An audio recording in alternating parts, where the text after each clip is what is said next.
Hello students, so I am here with chapter 3 acid, bases and salts.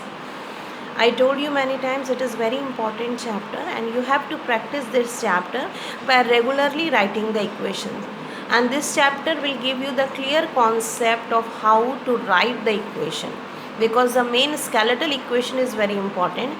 Balancing you can do afterwards, but main skeletal equation how to write that you can get from this chapter. Now we start with compound. How compounds are formed? Compounds are formed when two or more elements combine in a fixed ratio. Okay. So once compounds are formed, we can divide it into three categories. Compounds may be either acid, base or salts. So we will go through each type of substance one by one. So let's start with acid first. What do you mean by an acid, or how can you define an acid? Actually, acids are compounds which should have at least one hydrogen atom. Okay, or you can say acids should have compulsory hydrogen atom present, and when they are dissolved in water, they release hydronium as the only positively charged ion. Once again, acids are compound which contain at least one hydrogen compulsorily, and when they dissolved in water, release hydronium as the only positively charged ion. Actually, hydronium ion is the stable form of ion which we are telling here. But actually, whenever acids are dissolved in water, the first ion which they release is hydrogen ion, because you know acids must contain hydrogen atom. So once they are dissolved in water, they readily release hydrogen ion, and then that hydrogen ion again combine with water molecule to give the stable hydronium ion. Okay. So let's see few examples of acids, then the concept will be more clear to you. So I have taken 5 acids here.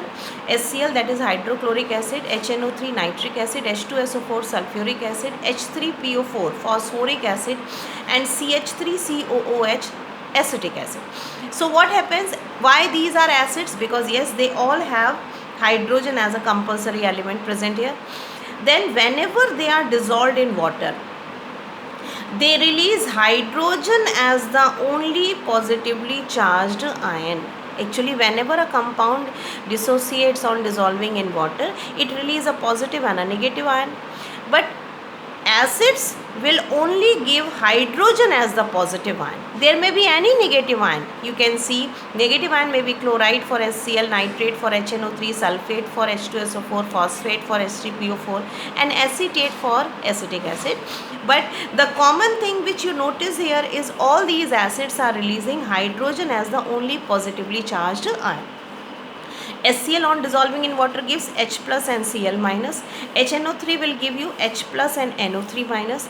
H2SO4, as 2 hydrogen atoms are present here per molecule, so they will give you 2 hydrogen ion and sulfate, because number of negative and positive charges must be equal. When a neutral compound ionizes, then the number of positive and negative charges must be equal. So sulfate carry 2 negative charge, that's why 2 hydrogen ions are released to balance the 2 negative charge of sulfate. Then H3PO4, as it contains 3 hydrogen atom here, so it will release 3 hydrogen ion with a phosphate ion, because phosphate is PO4 3 minus, so 3 hydrogen ion are released to balance PO4 3 minus here. Then acetic acid CH3COOH, now you can see it contains total 3 plus 1, 4 hydrogen atoms are present in acetic acid. But you can't say that all these 4 hydrogen atoms will get ionized.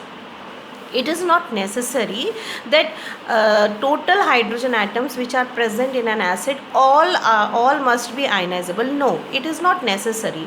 So as here 4 hydrogen atoms are present, but out of 4 only 1 hydrogen which is bonded with oxygen is ionizable, and the other 3 hydrogen atoms which are directly bonded with carbon, as they are strongly bonded, so they are unionizable.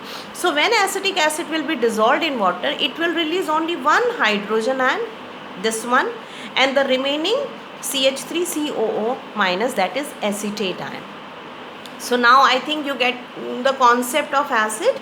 Acids are the substance which must have hydrogen present and whenever they are dissolved in water, they release hydrogen as the only positively charged ion. Now, as you know, I told you many times that hydrogen ion is an unstable ion. The negative ions are always stable because their octet is complete. But hydrogen ion, as it has lost its only electron, it has a vacant shell. That's why in order to become stable, all these hydrogen ion will combine with the water molecule present to form the stable hydronium ion.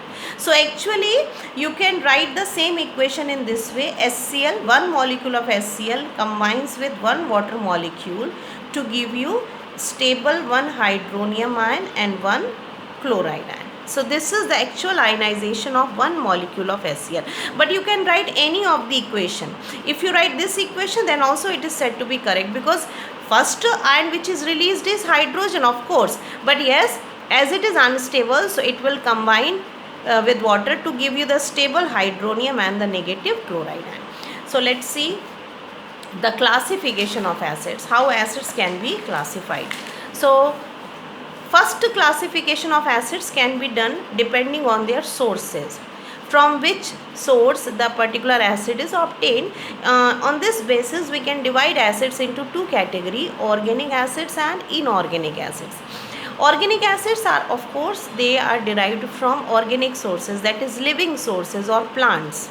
And inorganic acids, they are derived from non-living or inorganic sources. That's why they are called inorganic acids. Actually, whenever we talk about organic, when the word organic is added, then you must remember one thing.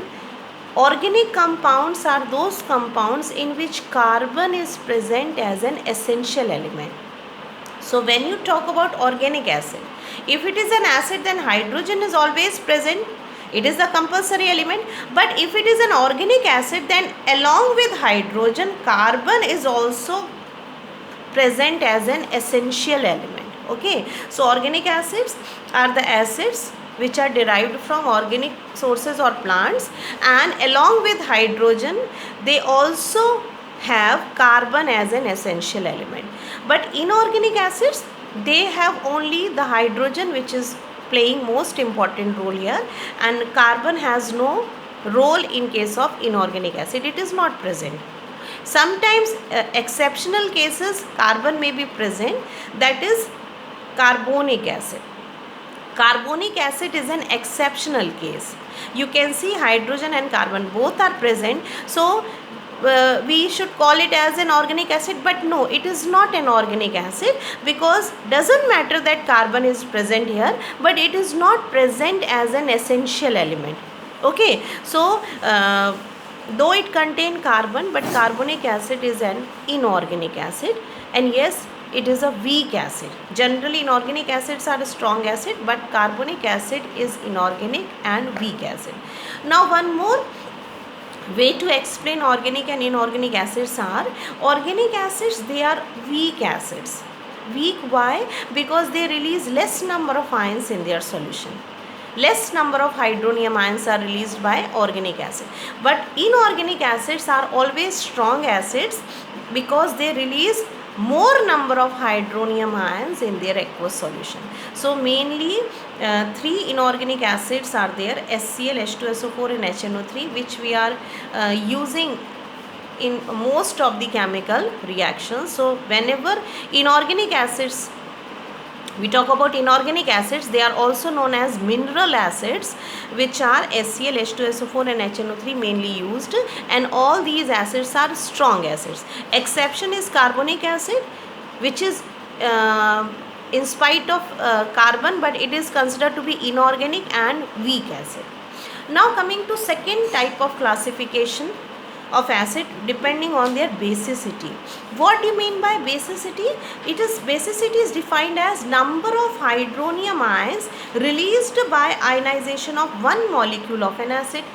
So you know that acid molecules, when they get dissolved in water, they ionize and release hydronium and the negative ion. But basicity will be the number of hydronium ion released by ionization of one molecule of an acid. जब आप acid को water में dissolve कर रहे हैं तो उसका एक मॉलिक्यूल जितने नंबर ऑफ हाइड्रोनियम आयन दे रहा है, that will be the basicity of that particular acid. Okay, so if the acid is releasing one hydronium per molecule, it is known as monobasic. If the acid is releasing 2 hydronium per molecule, it is dibasic. And if the acid is releasing 3 hydronium ions per molecule, it is tribasic. In other way, you can write basicity is 1 if 1 hydronium is released, basicity is 2 if 2 hydronium ions are released, basicity is 3 if 3 hydronium ions are released. So we can give one example each here. HCl is a monobasic acid because on dissolving in water, it releases 1 hydronium and a chloride ion. One hydrogen atom will get ionized to give 1 hydronium. Then dibasic acid, we can give example of H2SO4. It contains 2 hydrogen atom per molecule. So of course on ionization it will give you 2 hydronium ion and a sulfate ion. So 2 hydronium ions means it is a dibasic acid. Then H3PO4, as it contains 3 hydrogen atom per molecule. So on ionization with water, 1 molecule of H3PO4 will give you 3 hydronium ions and 1 phosphate ion, PO4 3 minus. Okay, so this is the division of acid on the basis of their basicity. So we can show ionization of all the 3 category of acids here.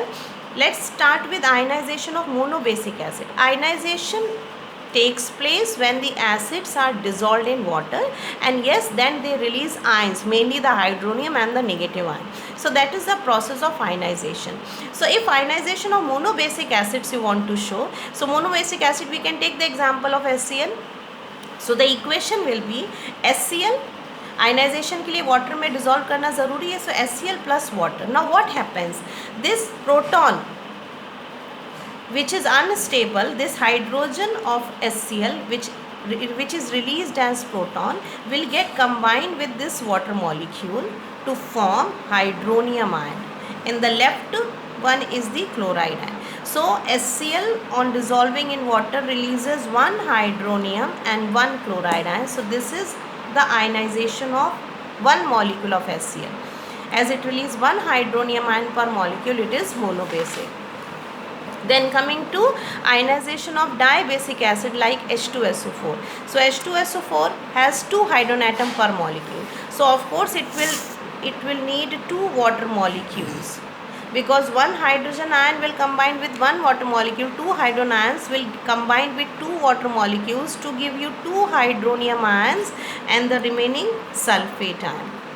Okay, now ionization of a tribasic acid like phosphoric acid, as it releases 3 hydronium ions, so basicity will be 3. How can you show? Phosphoric acid H3PO4, 3 hydrogen atoms per molecule, and all the 3 hydrogen atoms are ionizable, so they will need 3 water molecules to combine and form a 3 hydronium ion and 1 phosphate ion, PO4 3 minus. So you must practice writing the ionization of monobasic, dibasic and tribasic acid. So this will be your homework of writing the equation for ionization of acid. Okay, in my next video I will explain you the classification on the basis of concentration and then neutralization of acid.